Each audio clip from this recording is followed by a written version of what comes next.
Okay, welcome everyone to the second project this semester, week 9. I wish we had more weeks together, but week 9. So here we're on our second project. We're doing a class 2, a Retrognathic Setup with more overjet. I've set the, let me get this a little bit higher and make some room here. I've set the maxillary anterior 6 to the labial contour of my bite block. If you don't have a labial contour from your dentist, I think a rule of thumb would be just inside the land area. If you can't see the outside of, if you can't see the land area occlusally looking straight down on the model, then you're probably too far out. Or my incisive pilla, an average of 5-6 millimeters, less for a male, more for a female. So let's say 4 to 6 millimeters anterior here. I followed the midline. I've selected the teeth for us here. And I think the most important thing here is to witness the overjet of about 4 millimeters, possibly 5. The lower teeth are on the ridge. If I can measure here, yeah, we are at about 1, 2, 3, 4. Once again, let me get a ruler that I can read. 4 millimeters overjet. So roughly around 4 millimeters overjet. The lower teeth are on the ridge. They have to be on the ridge. Anterior teeth are on the ridge in the right arch form, keeping in mind the buccal corridors from the maxillary occlusal rim bite block. And then now, we got a little bit of repairs to my semi-adjustable articulator here. So all the teeth are on the ridge. Enough wax. The model was separated. This is going to be for a try-in. Our goal is to finish this today. If we work diligently, I think we can manage that. I just got a little bit here. This lingual cusp of number 6 is slightly high. I'll double check with my plane. Everything is on the ridge. Everything is flat plane. There's no compensating curves incorporated yet. The central groove of the lower posterior teeth are lined up straight down the ridge line. This one here, I'm just going to adjust a little bit.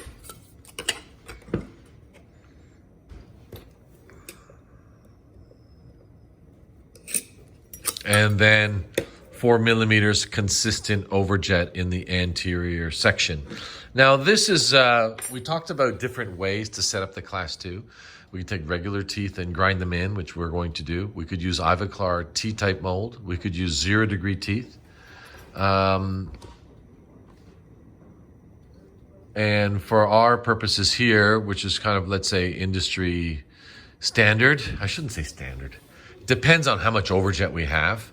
If it was an extreme overjet, like a class 2 div 2, we'd probably go to the 0-degree teeth. But we're going to experience those with our class 3 setup on our next case. We can start making those occlusion rims today as well for that one. And we will receive the bite for this one if we haven't already, once your occlusion rims are done. And then we're going to proceed to set up average value mounting the maxillary in relation to the condyles in the Bonwell's triangle using our setup jig, or mounting jig, excuse me.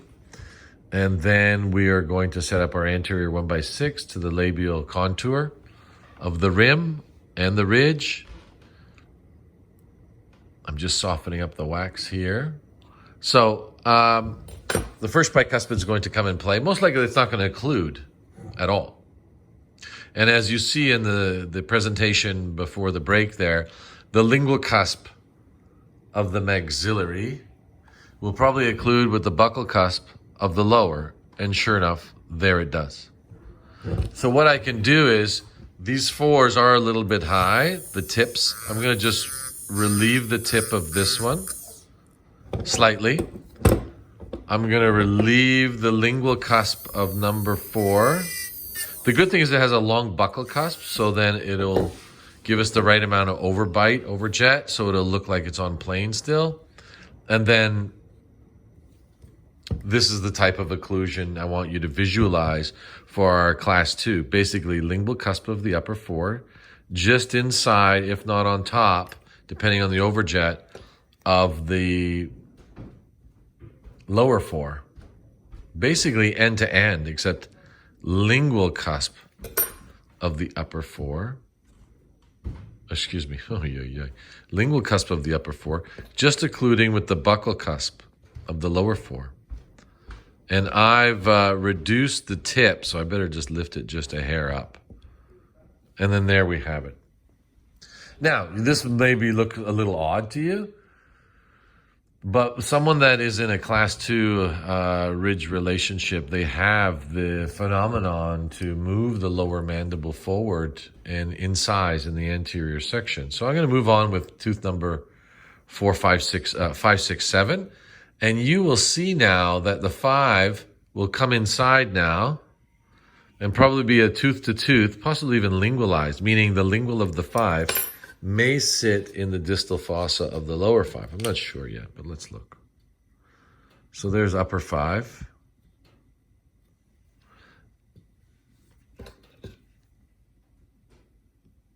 And it's just sitting in the lingual fossa of, in the occlusal distal fossa of number 5 is the lingual stamp cusp of the upper 5. Basically lingualized occlusion here on this number 5. And we'll move on to number 6. If we need to do a little bit of grinding, we will, to get maximum intercuspation, not intercuspation, but a little bit more contact if we need. And I'll move on to number 6.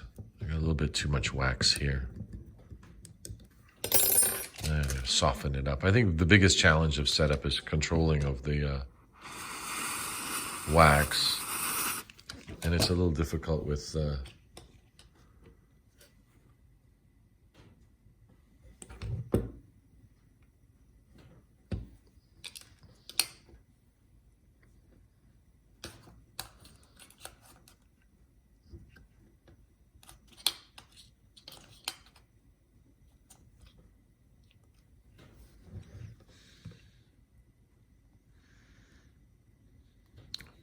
number 6.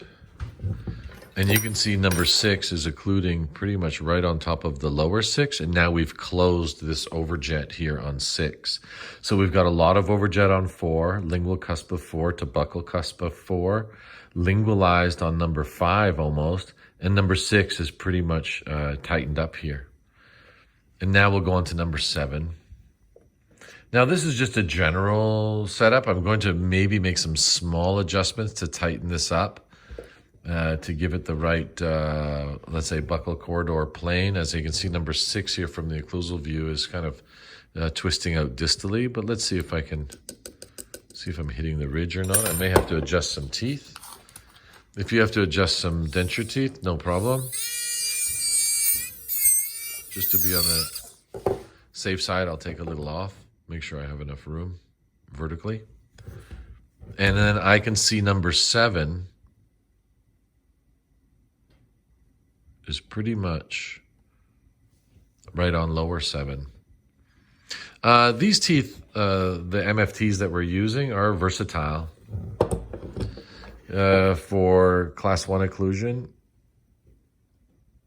lingualized occlusion, and with a little bit of grinding, class 2 occlusion. I'm not quite happy with number 7 here. There it goes. Now, you're probably also sitting there wondering, like, well, what about the balancing that we talked about? You know, bilateral balanced occlusion or 3-point contact in the lateral excursions, so we have the right amount of contact protrusively. It's still the same. We may forego number 4 in protrusive, but it is still the same. Let me just put a little bit of wax here to fuse everything in place. About 90% occlusion here. I'm going to tighten up a little bit more. So if I release my semi-adjustable articulator. We're going to have 15 degrees bond bend angle, 30 protrusive. So when I go into protrusive movement here, I can see that I have some tip-to-tip contact, except I'm missing this space here at the 6 and 7. And then you guessed it, we need to increase compensating curve. How much? The amount I just visualized. This is dependent on the condylar guidance of the client, and we're just using average condylar guidance. So I'm going to move these up. As you can see now, occlusally, you can see the distal of 6 and 7.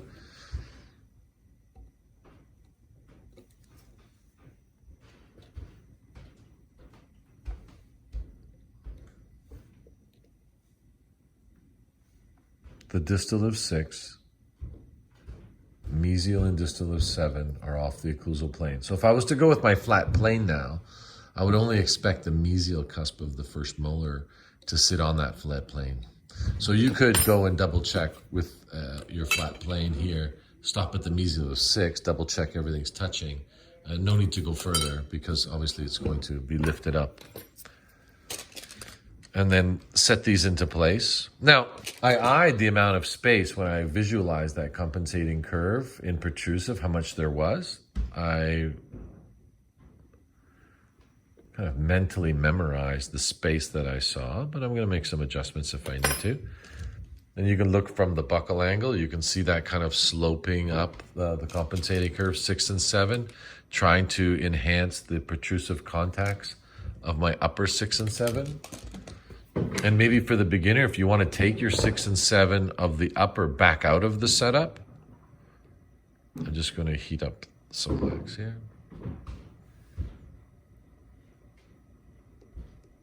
That's fine too. You can take number 6 and 7 out. So let's say I take number 6 and 7 out. Don't be afraid to take teeth in and out of the setup. Try to minimize the amount of wax you have though on the teeth to keep them clean. This one here, I may hit some ridge. I think I may have even when I set up originally, so I'll take some off. The underside. And I'll reposition this back in.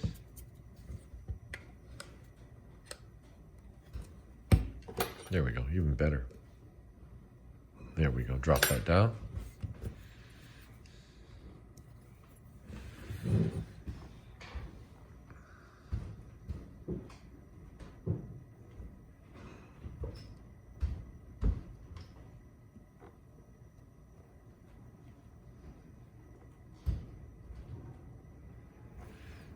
I take some wax here. See, it's hitting my base plate possibly, but I did trim the tooth previously and I had some clearance. Oh, possibly not, just that distal lingual cusp underneath. I'll take a little bit more off.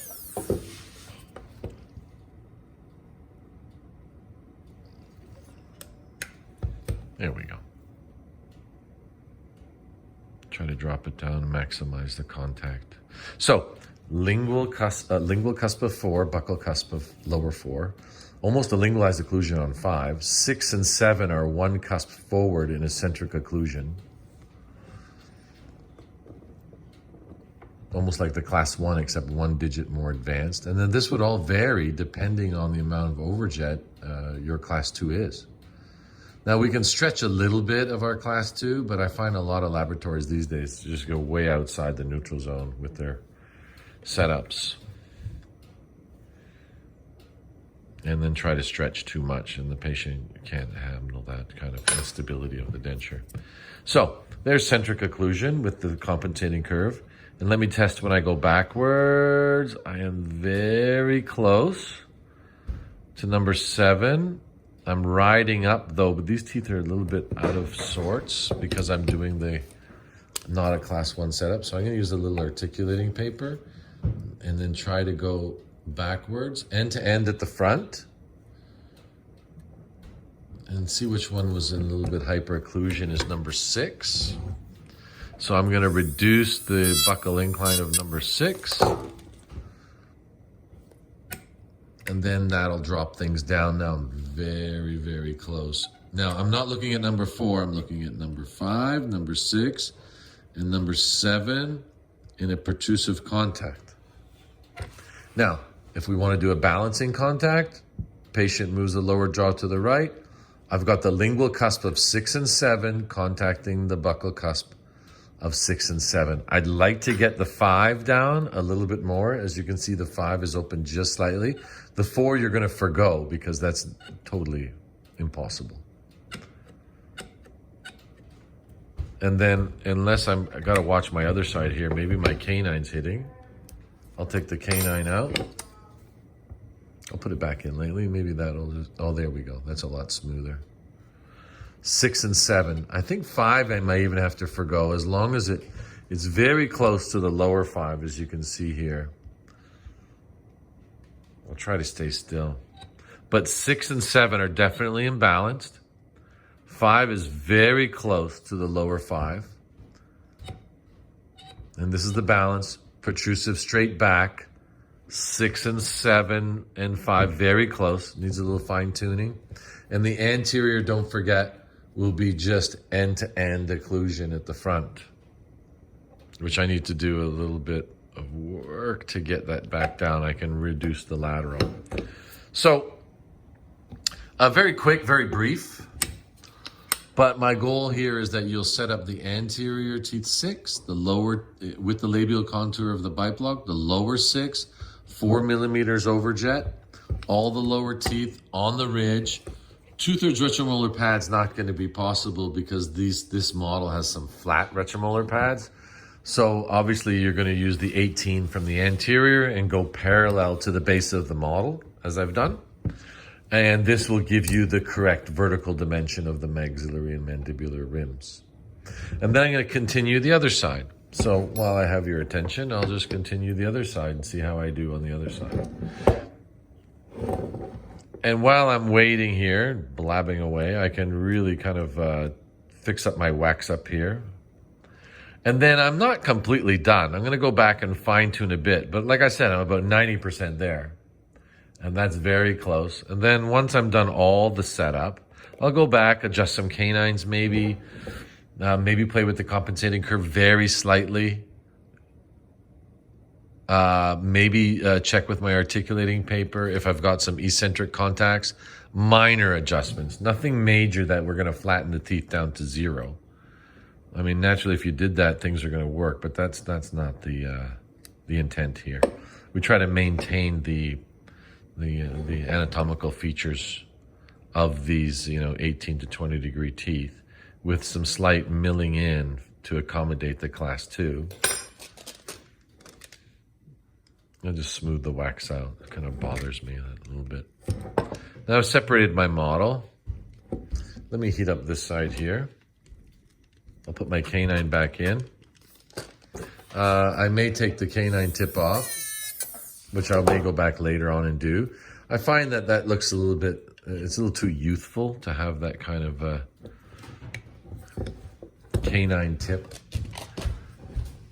Normally when we age, we're gonna, have some attrition to the anterior guidance, that the incisal edge of the 3 is kind of flattened out.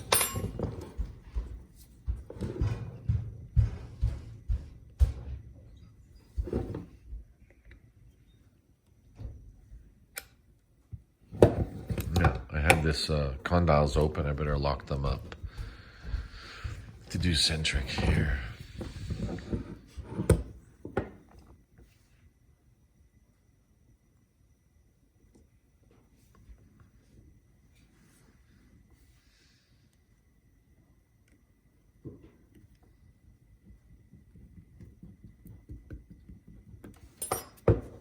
Heat up the wax. I got a little bit too much of my bite block left there. In comes number 4.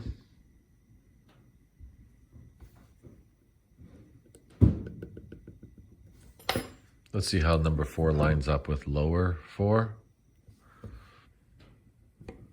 Yeah.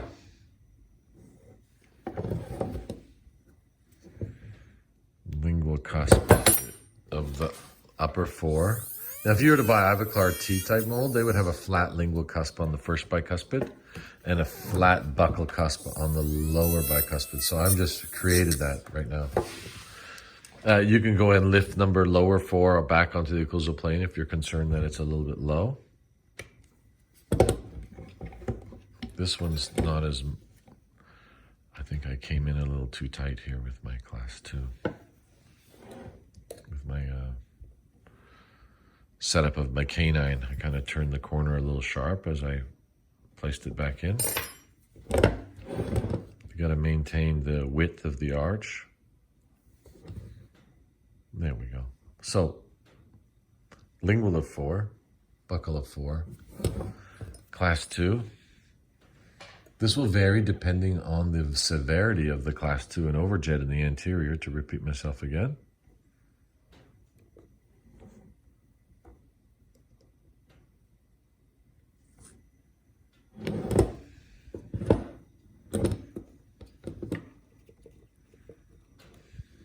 It would help if I had some soft wax in the wax pot, still a little kind of cold.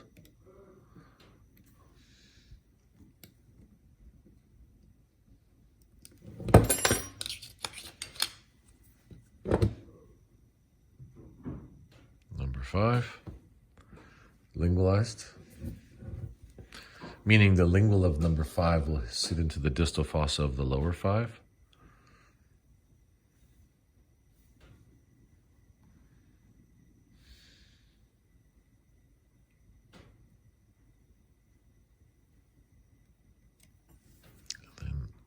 Straighten out the perpendicular to the occlusal plane of the bicuspids.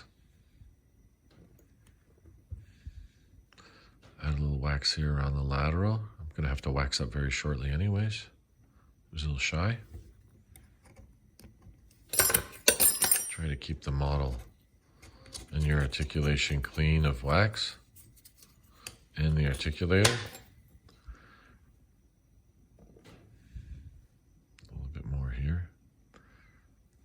Now, if you use the wax very hot, then you eliminate any voids in your wax up or any cracks or imperfections.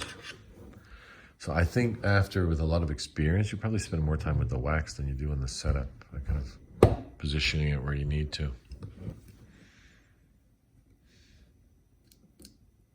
Okay, number 6. Now I ran into a little base plate with the previous number 6, so I'll take some off this one.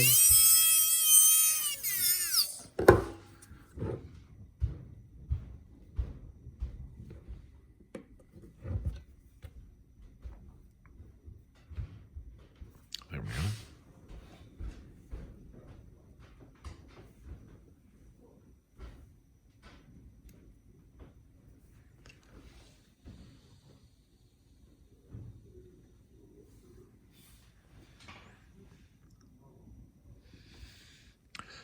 So really, comparative to our class 1, the only difference is the amount of overjet in the front, and the way the teeth interdigitate at the back is usually about 1 digit more anterior. And the force to maintain that buccal corridor are outside the lower 4 arch. I'll trim a little bit of this number 7.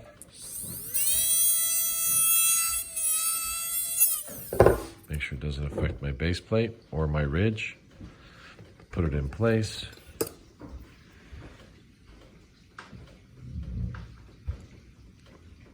There we go.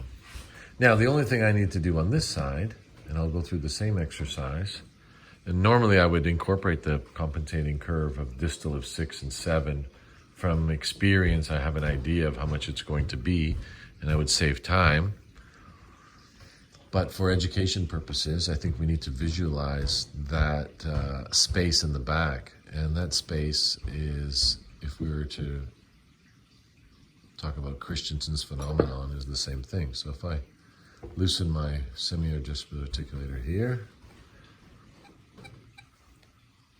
and I'll go into protrusive.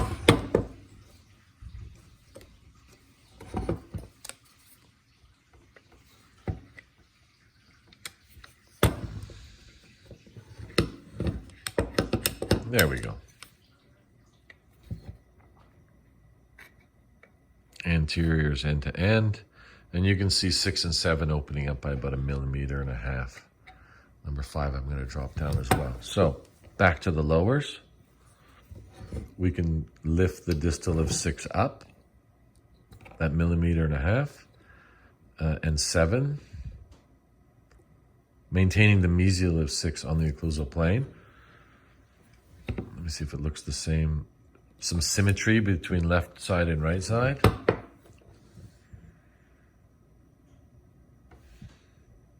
Fuse them back into place.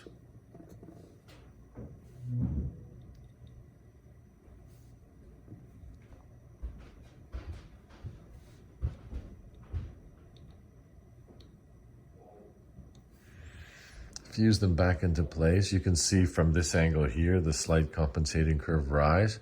4 and 5 are perpendicular to the occlusal plane. Mesial of 6 is perpendicular. 3 is laid off a bit, the distal angle. And while that's setting, you can take your plane from the mesial of 6 to make sure you're still on the plane with that, which I am. And then, like I said, while that's setting, I'll take 6 and 7 back off. And we'll reset them up again.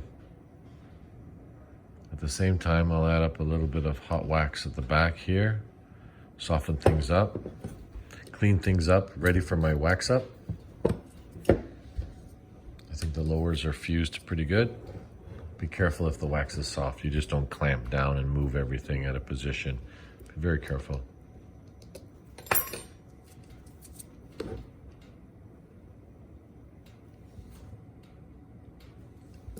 There's 6 now.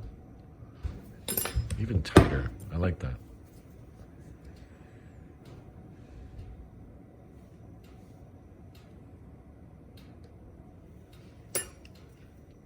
Come back out here.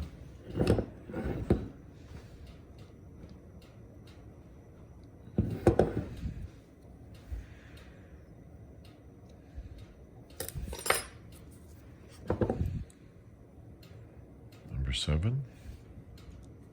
Oops, a little too heavy. There we go. Luckily the wax below was nice and firm and didn't dislodge it, the lower. Let me fuse everything in place here.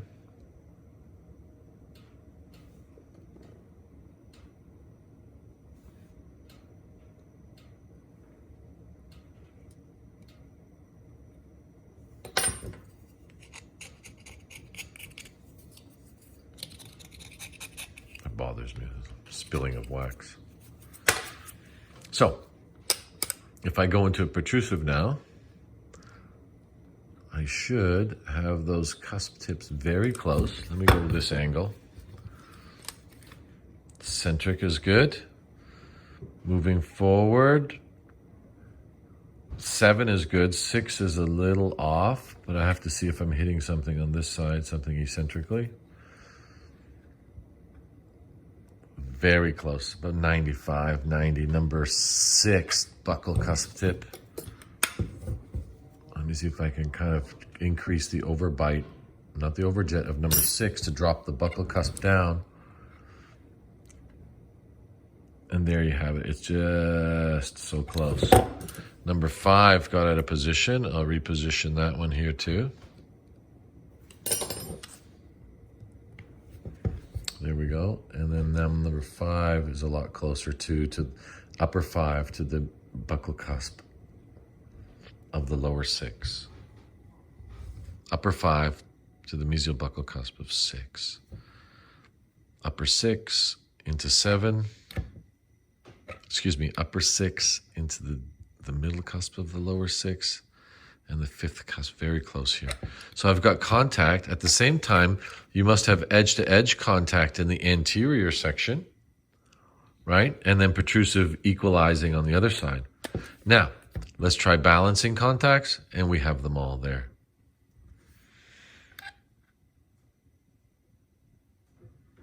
We have this side a little bit better than the other side, actually. 5, 6, and 7. 4 you will forgo. But 5, 6, and 7 balancing contacts. And I'm going to go now. What I'm going to do is, since I'm about 90% to all my contacts. Check aesthetics here. I think I rotated a lateral a bit.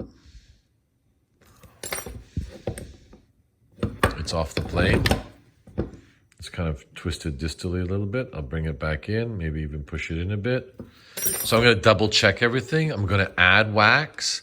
And then once the wax has solidified, I'm going to double check again all my contacts. Here's a nice view possibly from the downside, from upside down, the amount of overjet. And we've got contact left and right and anterior protrusive. Left and right. And this is the whole idea of this type of setup and maximizing this contact is to stabilize the denture when in place. Now, if the patient can move way anterior to contact, our articulator guide pin here might only be 4 or 5 millimeters long, the slot. So if the overjet is like 10 millimeters, our articulators might not be able to reach there. But this is very close here.